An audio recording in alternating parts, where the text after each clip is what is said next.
देखो, अभी तक हम श्रीमद् भगवत गीता की द्वितीय और तृतीय दोनों अध्यायों का अध्ययन कर चुके हैं। लघु सिद्धांत कौमुदी के अंतर्गत आने वाले तिङन्त प्रकरण को पहले ही हम पढ़ चुके हैं। अब आज से हम पढ़ेंगे तर्क संग्रह। तर्क संग्रह तो जैसा नाम से ही ज्ञात है, तर्काणाम संग्रह इति तर्क संग्रह। तर्काणाम संग्रह इति तर्क संग्रह। तर्कों का संग्रह ही तर्क संग्रह है। तो तर्क संग्रह, देखो, हम किसी भी साहित्य को, किसी भी ग्रंथ को पढ़ने से पहले, अध्ययन करने से पहले उसका सामान्य परिचय और उसकी जानकारी होना अत्यंत आवश्यक है। क्योंकि जब तक किसी ग्रंथ या साहित्य का हमें परिचय नहीं होगा, तब तक हम उसका अध्ययन समुचित ढंग से नहीं कर सकते। इसलिए ध्यातव्य बात यह है कि किसी भी ग्रंथ को पढ़ने से पहले, किसी भी साहित्य को जानने से पहले उसका परिचय अत्यंत आवश्यक है। और ये तो हमारी परंपरा भी रही है। मानो आज हमारे घर में कोई अनजान व्यक्ति आता है, तब हम क्या करते हैं? सबसे पहले उसका परिचय जानते हैं। तो इसी प्रकार से किसी भी ग्रंथ का, किसी भी साहित्य का अध्ययन करने से पहले उसका परिचय जानना अत्यंत आवश्यक है। तो तर्क संग्रह, जैसा कि नाम से ही ज्ञात है, तर्काणाम संग्रह इति तर्क संग्रह। तर्कों का संग्रह ही तर्क संग्रह है। इसकी भूमिका में हम सबसे पहले पढ़ेंगे तर्क संग्रह और उसके रचयिता का परिचय। भूमिका में सबसे पहले क्या पढ़ेंगे हम? तर्क संग्रह और उसके रचयिता का परिचय। तो हम जो तर्क संग्रह पढ़ रहे हैं उसके रचयिता हैं आचार्य अन्नम भट्ट। आचार्य अन्नम भट्ट। ठीक है, सबसे पहले हमें क्या जानना है कि तर्क संग्रह के रचयिता कौन है। तो तर्क संग्रह के रचयिता हैं आचार्य अन्नम भट्ट। आचार्य अन्नम भट्ट द्वारा तर्क संग्रह का हम अध्ययन करेंगे। तो जिस ग्रंथ में तर्कों का संग्रह होता है, जिस ग्रंथ में तर्कों को संग्रहित किया जाता है, उसे तर्क संग्रह कहते हैं। पहला प्रश्न, तर्क संग्रह क्या है? दूसरा है कि तर्क शब्द। अब हम समझते हैं, कहते हैं हम तर्क को तर्क वितर्क। तो तर्क संग्रह यानी कि तर्क के कई अर्थ होते हैं।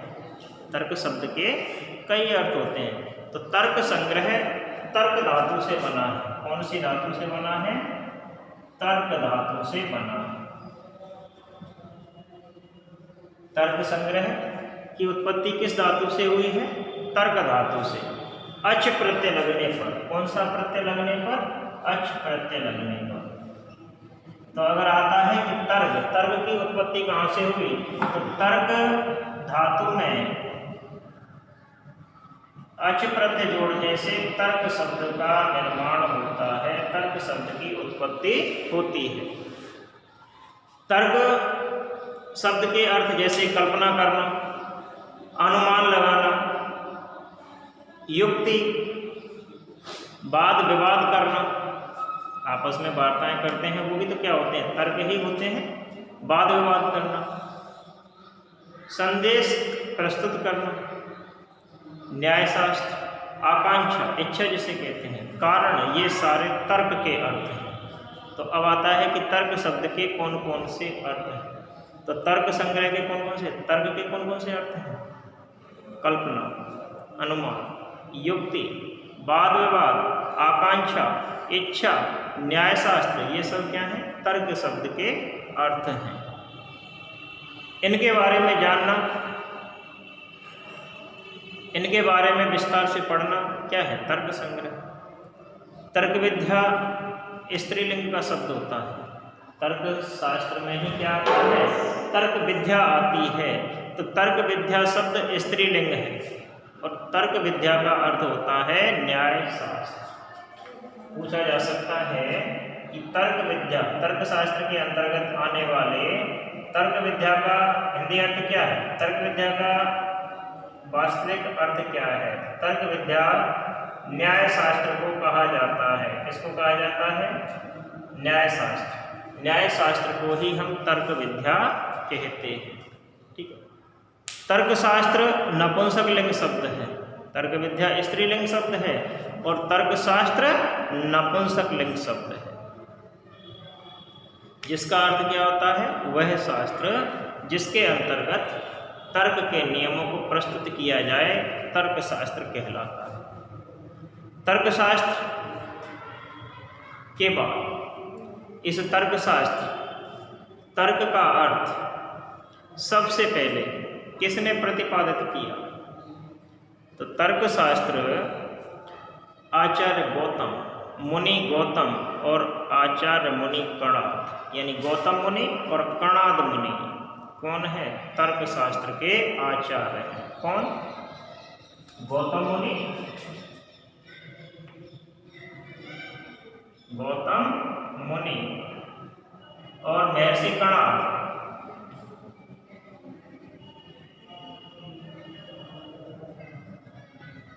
गौतम मुनि और महर्षि कणाद आज तर्कशास्त्र के प्रमुख आचार्य हैं। तो हमें नोट करना है कि तर्कशास्त्र के प्रमुख आचार्य कौन कौन से हैं? महर्षि गौतम और महर्षि कणाद।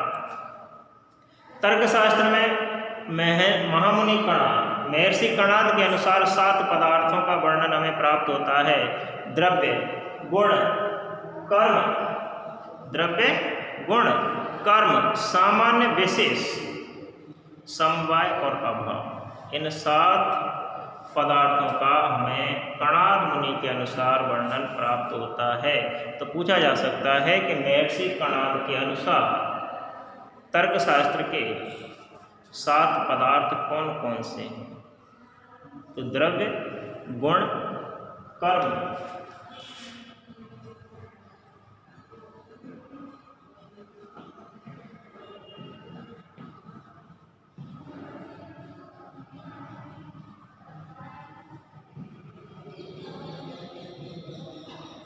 द्रव्य, गुण, कर्म, सामान्य, विशेष,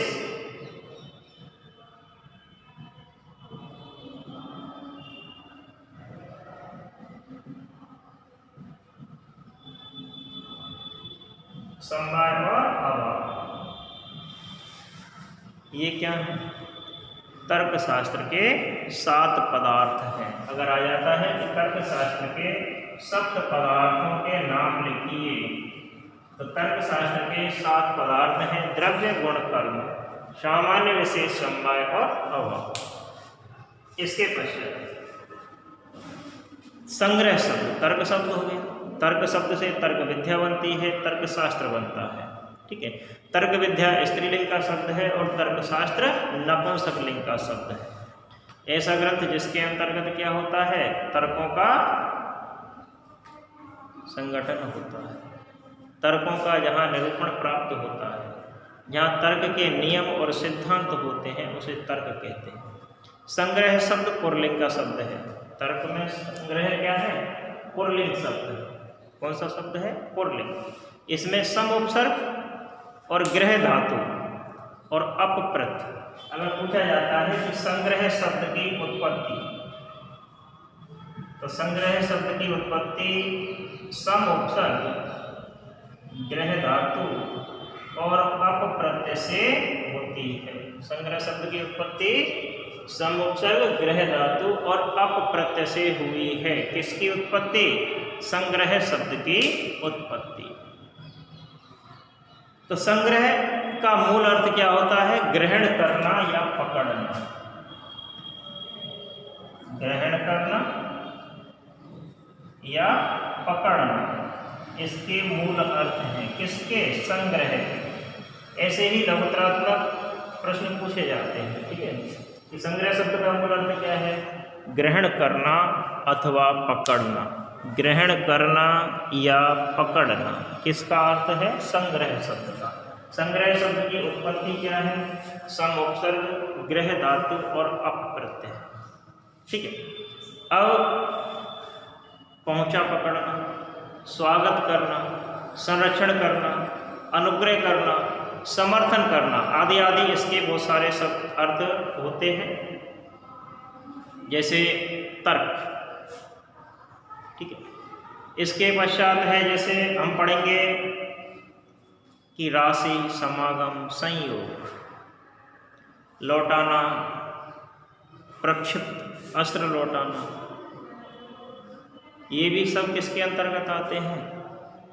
संग्रह शब्द के अंतर्गत ही आते हैं। तो अब बात आती है कि ऐसा ग्रंथ पढ़ने में कठिन तो होगा ही जिसके अंतर्गत ये सारी वस्तुएं आ जाएं। लेकिन आचार्य अन्नम भट्ट ने बालकों को अर्थात अज्ञानियों को थोड़े माध्यम से ही समझाने के लिए, उचित परामर्श के लिए, सुखपूर्वक बोध कराने के लिए किसकी रचना की है? तर्क संग्रह की रचना की है। तो अगर पूछा जाता है कि तर्क संग्रह की रचना आचार्य अन्नम भट्ट द्वारा क्यों की गई है, तो हम पढ़ेंगे, जब पुस्तक पढ़ेंगे तो उसमें लिखा होगा कि बालानाम सुख बोधाय क्रियते तर्क संग्रह। बालानाम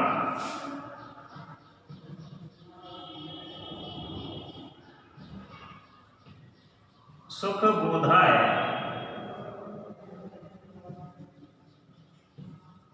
क्रियते तर्क संग्रह, यानी बालकों के सुखपूर्वक बोध के लिए तर्क संग्रह की रचना की गई। सुखपूर्वक समझ में आ जाए तर्क, इसलिए इसकी सुखपूर्वक रचना की गई है। इस ग्रंथ का बाल अर्थात अधिकारी कौन है? जो ना तो सर्वथा शिशु है और ना ही सर्वथा प्रौढ़ है, अर्थात युवा वर्ग।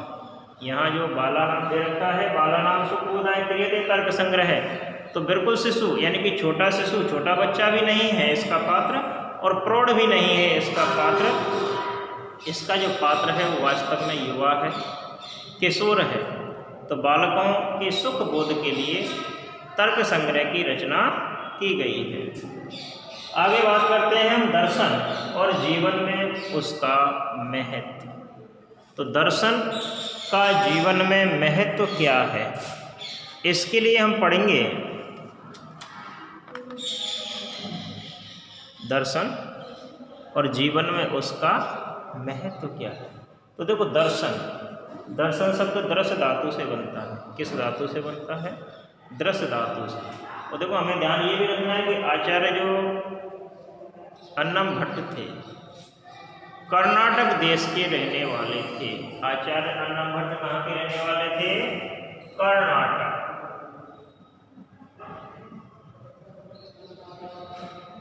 आचार्य अन्नम भट्ट कहाँ के रहने वाले थे? कर्नाटक के रहने वाले थे आचार्य अन्नम भट्ट। तो बहुत से व्यक्ति उनका जो स्थान मानते हैं वो तेलंग देश को भी मानते हैं, क्योंकि दक्षिणात्य ब्राह्मण थे, आंध्र प्रदेश के थे। लेकिन हम पढ़ते हैं कि रचयिता का परिचय पढ़ने के बाद दर्शन और उसका जीवन में महत्व क्या है। तो देखो प्रत्येक मनुष्य, प्रत्येक जीव, प्रत्येक प्राणी के अंतर आहार, निद्रा, भय, मैथुन ये सामान्य रूप से पाए जाते हैं। प्रत्येक व्यक्ति आहार करता है, सोता है, प्रत्येक मनुष्य को भय होता है, मैथुन क्रियाएं करता है। ये मनुष्य का सामान्य गुण है, प्रत्येक प्राणी में सामान्य रूप से पाए जाते हैं।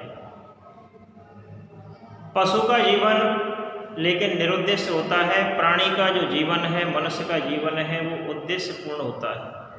लेकिन पशु का जीवन कैसा होता है? निरुद्देश्य होता है, क्योंकि उसकी जो बुद्धि है वो उस योग्य नहीं है कि वो अपने जीवन को उद्देश्य पूर्ण बना सके, अपने जीवन को सार्थक बना सके। जबकि मनुष्य अपनी बुद्धि की सहायता लेता है, और अपने जीवन को सफल बनाने का प्रयत्न करता है। तो पशु का जो जीवन होता है प्राय कैसा होता है, निरुद्देश्य होता है, जबकि मनुष्य अपनी बुद्धि की सहायता से अपने जीवन को सफल बनाने का क्या करता है, प्रयास करता है। तो मनुष्य जीवन में, प्राणी जीवन में दर्शन का अत्यंत महत्व है।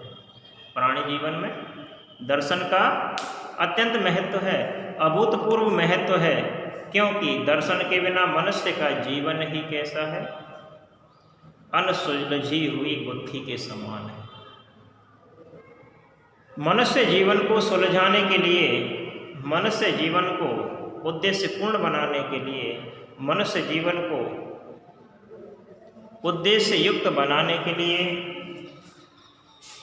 किसकी आवश्यकता होती है, दर्शन की आवश्यकता होती है। तो दर्शन का मनुष्य के जीवन में विशेष महत्व है। सुख हो, दुख हो, दुखों से निवृत्ति हो, उसके लिए हमें दर्शन का अध्ययन करना आवश्यक है। दर्शन के बारे में जानना अत्यंत आवश्यक है, क्योंकि मनुष्य जीवन का, प्रत्येक प्राणी का, प्रत्येक जीव का जो चरम लक्ष्य है वही दर्शन शास्त्र का परम तत्व है। तो हमें ध्यान रखना है कि जीव का चरम लक्ष्य तथा दर्शन शास्त्र का परम तत्व है क्या, दर्शन।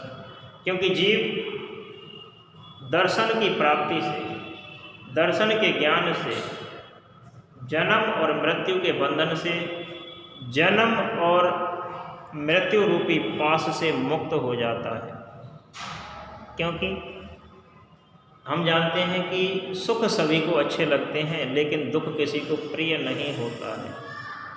सुख के विषय में सभी सोचते हैं, सभी जानते हैं, सभी उसको सुख प्राप्त के लिए क्या करते हैं, प्रयास करते हैं।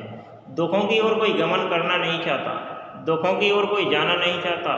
दुख भोगने में संसार के किसी भी प्राणी को क्या नहीं आता है, रस नहीं आता है। क्योंकि क्यों नहीं आता, इसलिए नहीं आता कि दुखों से प्रत्येक मनुष्य डरता है। दुख नाम सोचने मात्र से मनुष्य भयभीत हो जाता है, किंतु हम सुख पाने के लिए दुखों का आगमन अपने जीवन में करते हैं। क्योंकि मनुष्य सुख पाने की लालसा में, सुख पाने की चेष्टा में, सुख पाने की इच्छा में मनुष्य भिन्न भिन्न तरह के दुखों को भोग लेता है, जिनका मनुष्य को ज्ञान तक नहीं होता है, जिनका मनुष्य को भान तक नहीं होता है। इसलिए मनुष्य के जीवन में दर्शन का अत्यंत महत्व है। दर्शन के द्वारा मनुष्य का जो जीवन है रूपात्मक होता है।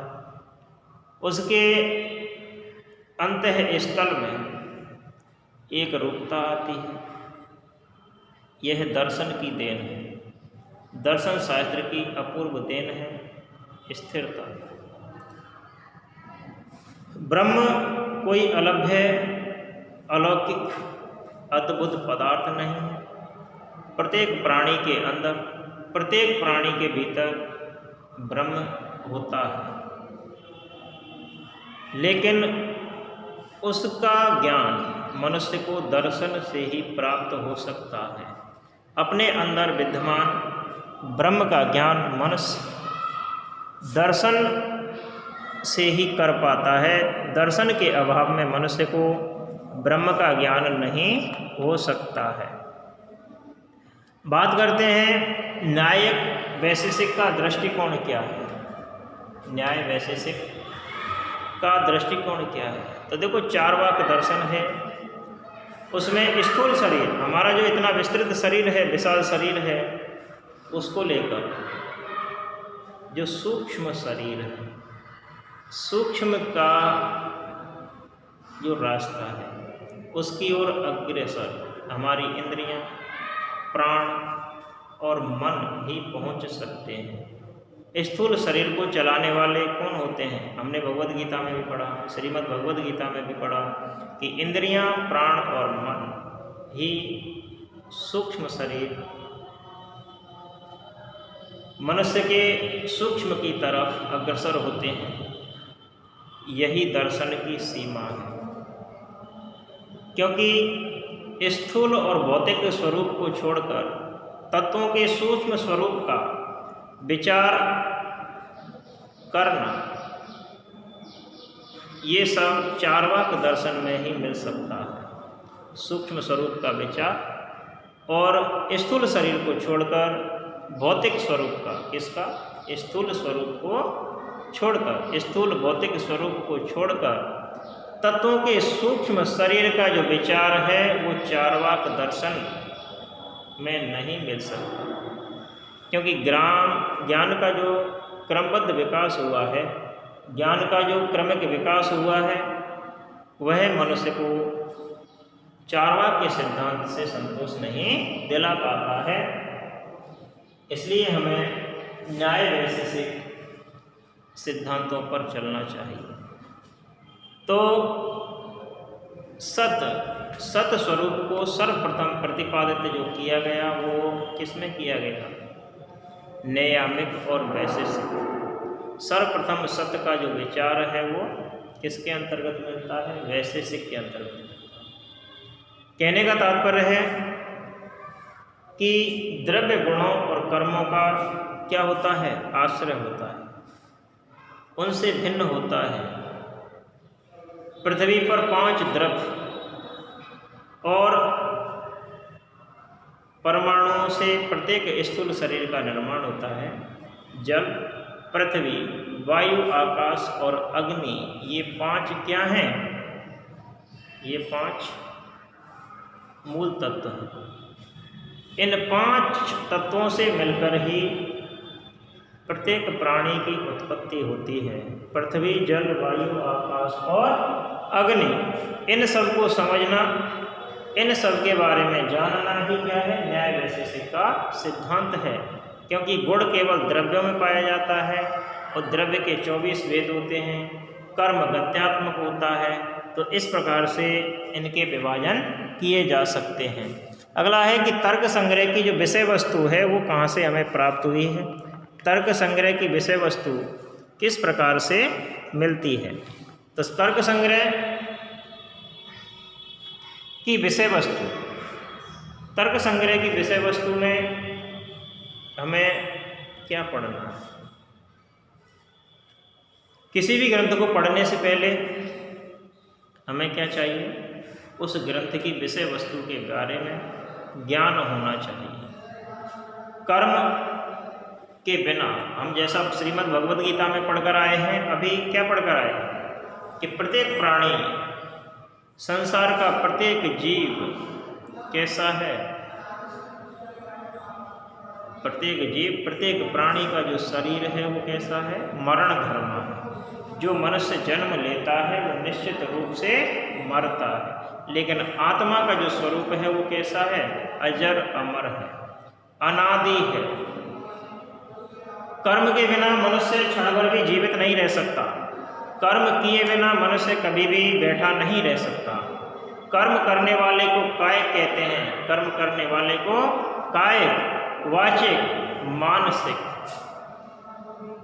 किसी न किसी तरह से कर्म करना ही पड़ता है, चाहे मनुष्य बैठा रहे या अपने कर्मों में क्रियारत रहे। लेकिन मनुष्य 3 प्रकार से कर्म करता है: कायिक, वाचिक और मानसिक। एक तो मन द्वारा, कायिक शरीर द्वारा, काया द्वारा, काया प्लस एक कायिक, काया द्वारा, शरीर द्वारा मनुष्य कर्म करता है। वाचिक वाणी द्वारा मनुष्य कर्म करता है। मानसिक मन द्वारा मनुष्य कर्म करता है। तो यही दर्शन सैद्धांतिक और जीवन व्यावहारिक का रूप होता है। जीवन के सिद्धांतों का और दर्शन के सिद्धांतों का और जीवन के व्यवहार का रूप है क्या? जीवन तथा दर्शन। तो जीवन और दर्शन, इन दोनों का जो चरम लक्ष्य होता है उस परम सत्ता की प्राप्ति है, उस परम तत्व की प्राप्ति है, जिसको समझने से मनुष्य आनंदित होता है, जिसको समझने से मनुष्य को आनंद की अनुभूति होती है। कारण के बिना कोई भी छोटी से छोटी घटना नहीं हो सकती, क्योंकि पहले कारण होता है, फिर कार्य होता है। पहले कारण होता है, फिर कार्य होता है। हम पढ़ रहे हैं, इसका भी कारण है कि हमें आगे बढ़ना है। तो पहले क्या है? कारण, उसके बाद ही तो हम कार्य कर रहे हैं, उसके बाद ही तो हम अध्ययन कर रहे हैं। तो पहले कारण होता है। हमें भूख लगती है, इसलिए हम क्या बनाते हैं? खाना बनाते हैं। बनाते कि नहीं बनाते? बनाते हैं। तो कहने का तात्पर्य है कि पहले कारण होता है। कारण के बिना ना तो कोई छोटी घटना हो सकती है, ना ही कोई बड़ी घटना हो सकती है। कारण के बिना छोटी से भी छोटी घटना घटित नहीं हो सकती, क्योंकि कार्य से पहले कारण होता है। आप्त वचन आगम को आधार मानकर, आधार का रूप मानकर ऐसा विचार के लिए मान लेना उचित नहीं। तो न्यायिक दर्शन में, वैशेषिक दर्शन में, न्याय दर्शन और वैशेषिक दर्शन, इन दोनों की जो परंपरा है लगभग 15वीं शताब्दी तक अविचलित रूप से, स्वतंत्र रूप से चली आ रही है। इसके अंतर्गत जो पदार्थ प्रकरण है, जो भाग हैं, उनके विषयों का अध्ययन, उनके विषय में जानकारी हम अगले अध्याय में करेंगे। तो उसके अंतर्गत आएगा जैसे पदार्थ प्रकरण है, द्रव्य प्रकरण है, गुण प्रकरण है, अनुमान प्रकरण है, उपमान प्रकरण, शब्द प्रकरण, अवशिष्ट गुण प्रकरण और कर्म आदि पदार्थ प्रकरण। इन समस्त प्रकरणों का अध्ययन हमें तर्क संग्रह के अंतर्गत ही करना है। इनसे संबंधित निबंधात्मक प्रश्न, लघुत्तरात्मक प्रश्न, अति लघुत्तरात्मक प्रश्न प्रश्न पत्र में पूछे जाएंगे और इस तर्क संग्रह से व्याख्याएं भी आती हैं, जिन्हें हमें समझना है। धन्यवाद।